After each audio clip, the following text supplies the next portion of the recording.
comme en témoigne encore l'étonnante recommandation de Michée.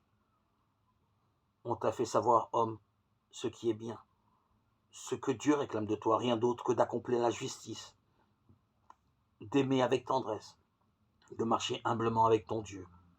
Michée, chapitre 6, verset 8. N'est-ce pas là le merveilleux pressentiment du message évangélique?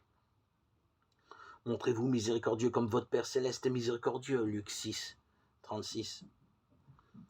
La logique de la fermeture à la miséricorde est pourtant terrible. Elle conduit fatalement au meurtre. Est-il permis le jour du Shabbat de faire du bien plutôt que du mal, de sauver une vie plutôt que de la tuer? Marc 3, 4. En d'autres termes, et Matthieu rapproche cette réponse du mot d'Osée sur la miséricorde cité plus haut. La miséricorde a-t-elle la primauté en tout?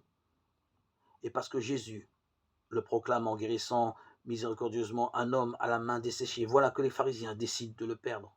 Matthieu 12, 11, 14, Marc 3, 1, 6. Mis en question à la racine de leur être, ils butent devant la parole qui conteste leur propre fond.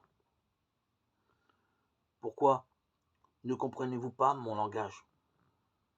C'est que vous ne pouvez pas écouter ma parole. Jean 8, 43, leur dit Jésus. Ils refusent de reconnaître d'où vient Jésus. Ils proclament ne pas savoir d'où il est. Jean 9, 30. Et ils affirment, mettant en cause le nom de Dieu. Rends gloire à Dieu.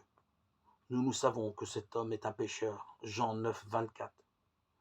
Ils révèlent ainsi d'où ils sont. Vous avez pour père le diable, et ce sont les désirs de votre père que vous voulez accomplir. Dès l'origine, ce fut un homicide. Il n'était pas établi dans la vérité, parce qu'il n'y a pas de vérité en lui quand il dit ses mensonges. Il les tire de son propre fond, parce qu'il est menteur et père du mensonge. Jean 8, 44.